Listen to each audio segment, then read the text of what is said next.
মাওলানা মিজানুর রহমান আজহারি চিনেন সবাই, চেনা উচিত। অনেক বড় মানুষ, তাকে কাছে পাওয়াই দুষ্কর।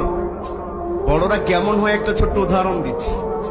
ওনার মতো মানুষের পক্ষে আমার মতো ছোট মানুষের ওয়াজ শোনার মতো সময় থাকার সম্ভাবনাই তো দেখা যায় না।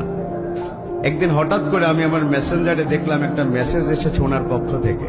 আমার কোন একটা আলোচনা শুনে উনি একটা নামের ভুল হয়েছে এটা উনি বুঝতে পেরেছেন, কিন্তু ক্যাটাগরিটা দেখেন।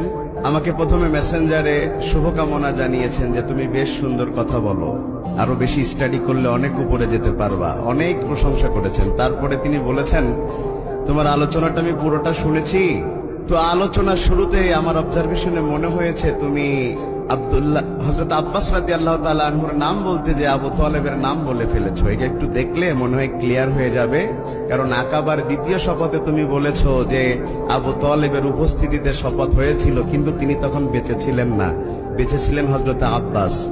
তো পরে এটাই বাস্তবতা যে আমার স্লিপ হয়েছে নামের।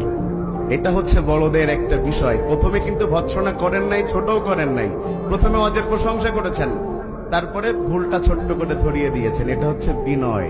যে যত বিনয়ী হয় আল্লাহ তাকে তত উপরে তুলে দেয়, আর যে যত অহংকারী হয় আল্লাহ তাকে জাতির সামনে অপমানিত করে উলঙ্গ করে ছেড়ে দেয়।